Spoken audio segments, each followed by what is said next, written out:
Bonjour et bienvenue dans ma petite fabrique à histoire. Aujourd'hui, je vous promets un peu de frisson. Regardons ce que nos cartes nous proposent. Tout d'abord, en personnage principal, un garçon très peureux. L'objet effrayant sera un esprit frappeur. Et enfin, cette histoire se déroulera dans un labyrinthe. Et maintenant, sans plus tarder, je vous propose la lecture de cette nouvelle, nommée Le Labyrinthe. La musique, rythmée, emplissait le jardin. Les invités, déjà un peu alcoolisés, se déchaînaient en rythme autour des mariés, riant et chantant gaiement. « Tu devrais aller avec eux », assura Suzanne, en couvant son fils d'un regard doux. « Non, vraiment, je préfère rester avec toi. »« Tu as la vie devant toi. Ne la gâche pas avec une vieille femme malade. »« Tu n'es pas une vieille femme malade, tu es ma mère, et j'aime passer du temps avec toi. »« Et moi, je culpabilise de voir ta vie au point mort depuis 3 ans. J'aime que tu sois un fils aimant, mais j'aimerais surtout que tu sois un fils vivant. » Solène observa sa mère, assise dans un fauteuil roulant, terriblement vieillie, frêle et amaigrie, sous l'épaisse couverture cachant une sonde. Elle s'était coiffée d'une perruque élégante et avait même rehaussé un peu ses lèvres à l'aide d'un rouge à lèvres. Le col dentelé de son joli chemisier dansait dans le vent. Solène ne l'avait pas vue aussi jolie depuis longtemps. « Il fait froid ici. Est-ce que tu veux retourner à la maison ?»« Oh non, je suis bien ici. »« Tu es sûre que tu n'as pas froid ?»« Je vais bien, je te dis. Va danser. J'adorerais te voir rencontrer une gentille fille. Peut-être même que je pourrais être grand-mère avant. » Elle se tut brusquement, lançant un regard craintif vers son fils. Il n'aimait pas qu'elle parle de l'inéluctable. D'ailleurs, les traits de son visage s'étaient brusquement crispés. « Oh, ce labyrinthe !» reprit Suzanne, la voix exagérément enjouée. « C'est magnifique. Ta cousine ne pouvait pas choisir un plus bel endroit pour son mariage. Le château et ce labyrinthe !» Solène restait résolument muet, le front barré d'une longue et fine ride. « J'adorerais me promener un peu dedans. Avant que la nuit tombe, tu m'emmènerais ?» Elle plongea ses grands yeux verts, soudainement pétillants, dans le regard noisette de son fils. Il ne put s'empêcher de sourire. Elle poussa un petit cri victorieux. « Allez, à l'aventure !» s'écria-t-elle d'une voix joyeuse. « D'abord, tu dois me jurer que tu n'es pas trop fatigué. »« Oh, tu m'embêtes! Pousse ce fichu fauteuil roulant !» Alors qu'il s'éloignait un peu du lieu de réception, le château de Messile dans le dos, son labyrinthe devant eux, ils entendirent le marié inviter les convives à prendre le 2e vin d'honneur de la journée. En pouffant comme des enfants, ils s'engagèrent dans l'entrée végétale, rehaussée d'une arche fleurie et odorante. « Oh, c'est magnifique !» souffla Suzanne. Même Solène restait bouche bée. « J'espère qu'on va pas se perdre. »« Oh, n'importe quoi !» gloussa sa mère. Ils suivirent le chemin, pavé de pierres plates blanches, s'émerveillant de l'atmosphère féerique et des oiseaux chanteurs pendant plusieurs longues minutes. Lorsque Suzanne se plaignit, elle avait en effet pâli et ses paupières paraissaient lourdes. Solène était inquiet, poussant le fauteuil avec autant de douceur que de rapidité, une frayeur sourde enserrant son estomac. La fête continuait de battre son plein, les invités, des coupes de champagne à la main, discutant avec animation. Suzanne et Solène les dépassèrent sans un regard, se hâtant jusqu'à la voiture, garée sur la place handicapée du parking du château. « Il faut prévenir Leslie », chuchota Suzanne, visiblement désolée. « J'aimerais tellement rester auprès d'elle en ce jour si important. »« Je lui enverrai un SMS après, ne t'inquiète pas. »« Oh, Solène, mon bracelet !» Elle observait son poignet alors que Solène la soulevait pour la porter dans la voiture. Elle était si légère que le jeune homme en eut un pincement au cœur. « Il a dû tomber dans le labyrinthe. »« Oh, c'était le bracelet de maman. »« J'irai le chercher demain à la 1re heure, d'accord ?»« S'il te plaît, Solène, j'y tiens vraiment beaucoup. » Ne t'inquiète pas, maman. Je te promets de te ramener ton bracelet. Merci, mon chéri. Il déposa un baiser sur son front, grimaçant en le sentant anormalement chaud. Solène ne prit pas la direction de la maison dans laquelle il était revenu vivre pour prendre soin de sa mère. Il conduisit plutôt jusqu'au service des urgences le plus proche, le cœur battant la chamade. Suzanne s'était endormie quand il y poussa son fauteuil. Tout s'enchaîna à une vitesse vertigineuse. Pourtant, pour Solène, le temps semblait suspendu. Il avait l'impression de traverser les jours dans un état second, s'éveillant par instants pour contempler le profil de sa mère, sourire à sa cousine éplorée ou caresser la main de Suzanne. Des instants s'étirant comme des photographies, des images pétrifiées, sans odeur, sans couleur, sans un bruit. Ils disent que tous ces organes lâchent, les uns après les autres. Solène se tourna vers sa mère, le dos rond, les épaules affaissées, les traits fatigués et tendus, une frayeur glacée levée dans son ventre. Le jeune homme savait que tout le monde ne gérait pas la douleur de la même manière. Lindsay, sa cousine, avait besoin de parler, ressasser tout ce que les médecins disaient, le répéter encore et encore comme pour rendre les dires un peu plus réels, pleurer sur l'épaule de son mari et parler, affronter le réel, l'aider. Mais Solène ne se sentait pas encore prêt pour ça. Il préféra se fermer à son babillage, serrant plus fort la main de sa mère, caressant son dos fripé, suivant du doigt une veine apparente, peu passant et repassant, un index fébrile sur un petit grain de beauté.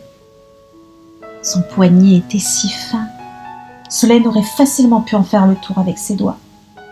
Une douleur fulgurante lui coupa la respiration. Les souvenirs retentirent à son oreille. « Oh, Solène, mon bracelet !» Il a dû tomber dans le labyrinthe. « Oh, c'était le bracelet de maman. » J'irai le chercher demain à la première heure, d'accord ? S'il te plaît, Solène, j'y tiens vraiment beaucoup.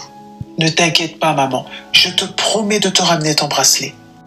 C'était la dernière chose qu'il lui avait dite alors qu'elle était encore consciente. La dernière promesse qu'il lui avait faite. Il l'avait totalement oubliée. Plusieurs jours s'étaient écoulés et il ne l'avait toujours pas honorée. Il se leva d'un bond, son esprit plus clair que jamais. « Où est-ce que tu vas ?» s'enquit Leslie, étonnée. « Le bracelet de maman, tu sais, celui qu'elle tenait de grand-mère. Elle l'a fait tomber dans le labyrinthe le jour de ton mariage. » Le mari de sa cousine lui jeta un regard chargé d'incompréhension. Mais Leslie comprit tout de suite. « Ok, j'appelle les propriétaires tout de suite. Je suis sûre qu'ils accepteront de t'ouvrir pour que tu ailles chercher le bracelet. Est-ce que tu veux qu'on vienne avec toi ? À plusieurs, on a peut-être plus de chances de le retrouver. » Non, je préférerais que tu restes. Laisse, empêche-la. Il ne put finir sa phrase. Une peur violente, lui arrachant des larmes qu'il refoula aussitôt. Leslie le prit dans ses bras. « Je veille sur ton Sus », assura-t-elle farouchement. Leslie n'avait jamais connu son père et elle avait perdu sa mère durant l'adolescence. Suzanne l'avait recueillie et tous trois étaient devenus inséparables. Il savait qu'il pouvait lui faire confiance. Il sortit en trombe de la chambre, se retenant de courir dans les couloirs de l'hôpital, rejoignant sa voiture avec empressement. Il entra fébrilement l'adresse du château de Messil dans son GPS, cliquant sur l'itinéraire le plus rapide, 25 minutes. Il pianota nerveusement sur son volant, en regardant derrière lui un automobiliste l'empêchant d'engager sa marche arrière. Il eut envie de lui hurler une insanité, mais l'homme avança enfin, la voiture de Solène bondissant vers l'arrière, se stoppant dans un crissement de pneus alors qu'une nouvelle voiture passait derrière lui. « Putain !» hurla-t-il en frappant plusieurs fois son volant. Enfin, le véhicule vrombit, quittant le parking pour s'élancer vers la bretelle d'accès à l'autoroute, avalant avidement les kilomètres le séparant du labyrinthe. Les propriétaires du château de Messil l'attendaient, recroquevillés sous un grand parapluie gris. Solène n'avait même pas pris conscience qu'une fine bruine picorait son pare-brise, balayée, par intervalles réguliers, par le balancement automatique des essuie-glaces. Il se saisit d'une parka qui traînait sur le siège arrière, l'enfila et rejoignit le petit couple d'un pas pressé. Nous sommes vraiment désolés pour votre maman. » Solène n'aimait pas cet échange. Cela ressemblait trop à des condoléances. Avec un sourire crispé, il leur promit de taper à la fenêtre de leur dépendance à son départ et de les tenir informés du résultat de ses fouilles. Il s'engageait déjà à grands pas dans le jardin où avait eu lieu la réception, rejoignant le labyrinthe. Si la première fois, il avait paru vert et enchanteur au jeune homme, il avait cette fois-ci l'impression de se trouver acculé contre des murs sombres. Aucun oiseau chanteur, aucune senteur exquise, juste le ciel gris et des murs végétaux obscurs à perte de vue. Il n'avait pas l'impression de s'être engouffré bien loin avec sa mère. Si le bracelet était encore là, pitié, mon Dieu, quelqu'un, l'univers, faites qu'il y soit encore. Si le bracelet était encore là, il ne devrait pas être bien loin. Le sol était recouvert de grandes pierres blanches et plates, aux extrémités desquelles l'herbe verte tentait de siéger. Le bracelet devait très certainement se cacher dans l'un de ces interstices. Il se mit à inspecter minutieusement le sol, restant sourd aux vibrations de sa montre, l'informant d'un appel entrant. Il ne voulait pas se déconcentrer. Il avait l'impression d'être en train de faire la chose la plus importante de toute sa vie, comme si la réussir sauverait sa pauvre mère. Il ne trouva rien durant un lent moment, refusant de se laisser décourager. Lorsqu'il atteignit un embranchement, une terrible panique le submergea. Il ne se souvenait plus du tout du chemin qu'ils avaient emprunté. Suzanne décidait, ça il s'en souvenait. Mais avait-elle choisi le chemin de droite ou le chemin de gauche? Un bruit violent sur sa gauche lui coupa le souffle, comme si un tronc d'arbre venait de tomber. Pas rassuré, il choisit de partir vers la droite. Mais un nouveau coup le fit se raidir. Il avait l'impression que quelqu'un venait de donner un coup très fort dans une haie juste devant lui. « Y a quelqu'un » cria-t-il très fort, tentant de dominer une sourde frayeur au fond de lui. Une brise particulièrement fraîche lui répondit, le faisant frissonner de tout son corps. Il n'était vraiment pas rassuré. Il revint sur ses pas, tendant l'oreille. Il avait maintenant l'impression d'entendre des bruits de pas et même des murmures. Se pouvait-il qu'ils soient plusieurs? Il tenta de contrôler sa respiration, se forçant à respirer lentement.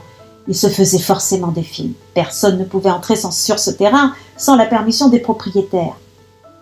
Il ne devait pas dévier de son but, il était là pour trouver le bracelet de sa mère. Engagé à présent dans le chemin de gauche, il se remit à inspecter le sol. De l'herbe, des pierres, quelques herbes folles. Tout à droite de son champ d'observation, il vit comme une espèce de silhouette noire avancer vers lui. Il se redressa vivement, regardant franchement dans sa direction. Personne n'était là. Seul le vent et une petite pluie fine battaient les haies. Solène ne se sentait pas bien. L'impression d'être observée, devenant de plus en plus tenace. Et ce fichu bracelet était introuvable. La température avait encore diminué et son jean était mouillé. Sa montre vibra à nouveau, le faisant sursauter. Un instant, il se sentit terriblement ridicule. Mais une étincelle attira son attention. Quelque chose brillait un peu plus loin au sol. Le cœur battant, il s'approcha, plein d'espoir.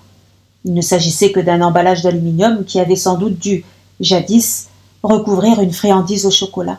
Solène jura. Il était forcément quelque part, ce fichu bijou.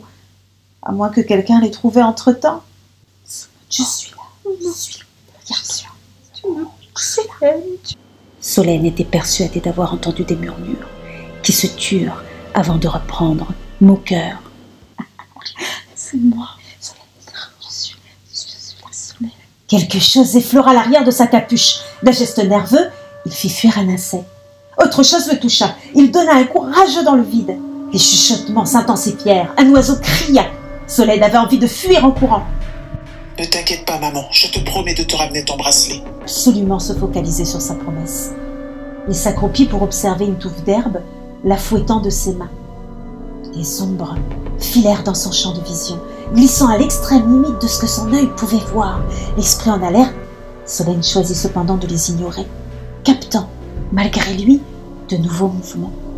S'il n'y prêtait pas attention, elle finirait forcément par disparaître, non? Elle n'était de toute façon pas réelle. Un coup fort frappé sur la pierre juste à côté de lui le surprit avec une telle force qu'il se retrouva assis sur les fesses, le regard écarquillé. La pluie s'intensifiait, les gouttes plus grosses, tombant avec une force et une vitesse décuplées. Je te vois, je suis là, juste à côté de toi, Solène. Quelqu'un venait de s'engager dans un nouveau croisement. Solène se redressa tel un ressort. Il l'avait vu. Ce n'était pas une silhouette, ce n'était pas une ombre. Là, il avait bel et bien vu quelqu'un ou quelque chose en mouvement. Il aurait été incapable de le détailler, mais c'était une personne. En tout cas, ça avait la forme d'une personne. Il en aurait mis sa main à couper. Le souffle court. Le jeune homme bondit dans la direction prise par l'inconnu, oubliant momentanément le bracelet. Le rideau de pluie s'intensifia encore, troublant le paysage vert et gris entourant Solène. L'inconnu était rapide. Le jeune homme avait beau marcher d'un bon pas, l'autre, forme floue sous la pluie, semblait toujours glisser derrière une nouvelle haie, forçant Solène à augmenter encore son allure. Il haletait maintenant, les gouttes de pluie s'insinuant dans son nez et sa bouche, l'empêchant de respirer correctement, sa montre bourdonnant à nouveau dans une vibration agaçante. Hé, arrête-toi! Je suis là.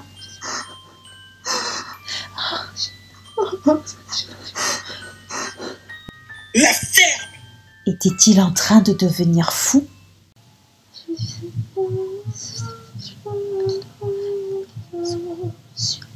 suis là.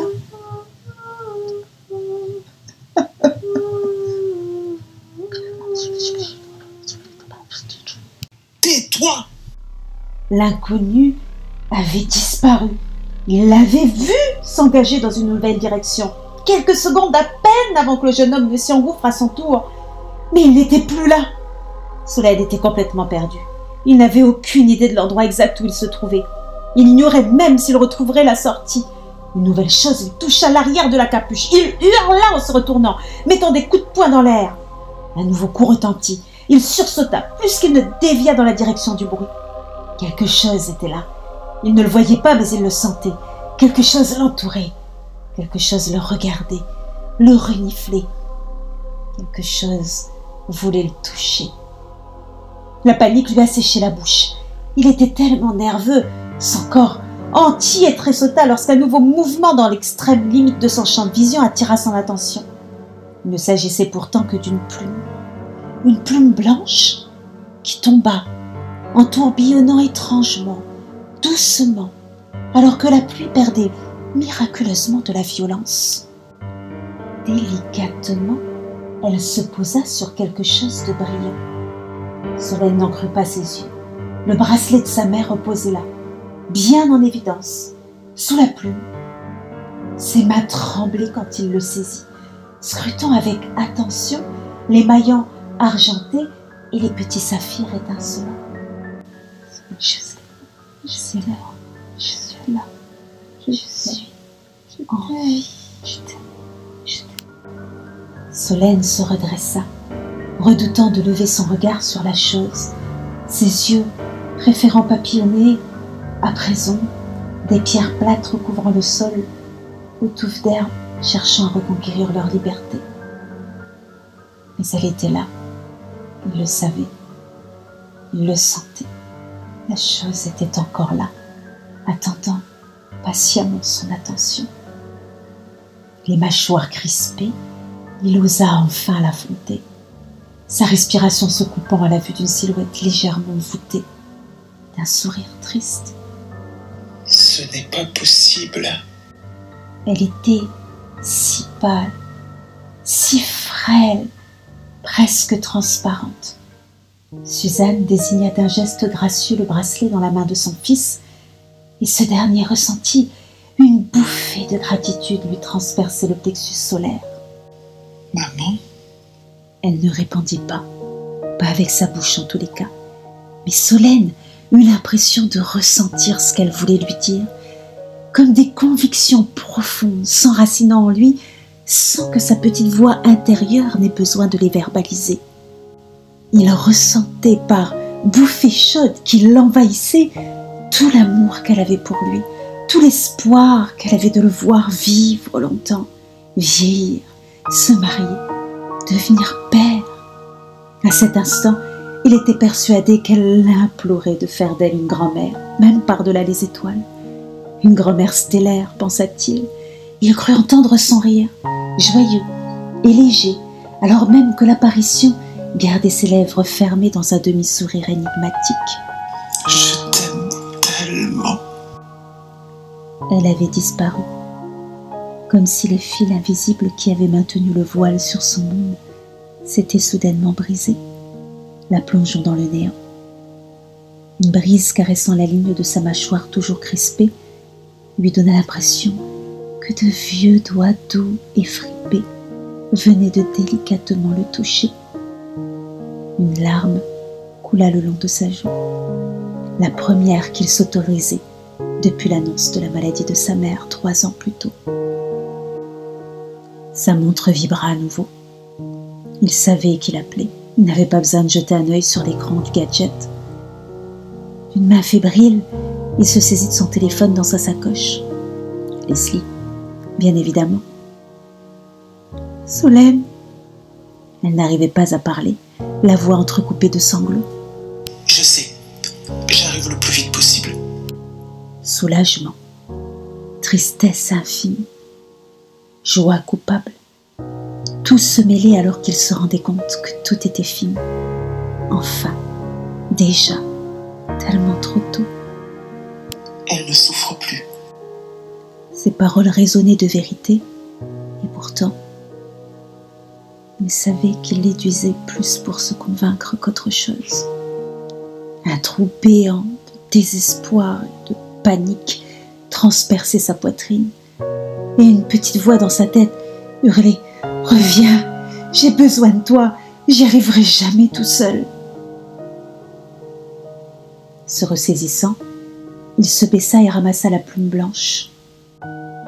Il était incapable d'expliquer comment. Mais là, à cet instant, il était intimement persuadé que sa mère ne serait jamais loin de lui et qu'il n'aurait d'autre choix que de vivre jour après jour, mois après mois, année après année, sans elle pour le voir se marier, sans elle pour le voir devenir père, sans elle pour le voir vieillir, mais toujours sous sa protection. Merci pour votre écoute. Si cette histoire vous a plu, n'hésitez pas à mettre un pouce bleu et à vous abonner. Et si ces ingrédients vous ont inspiré, vous pouvez écrire votre propre nouvelle et me l'envoyer sur ma boîte mail mapetitefabriqueahistoire@hotmail.com. Je me ferai un plaisir de vous lire et de vous répondre. À bientôt!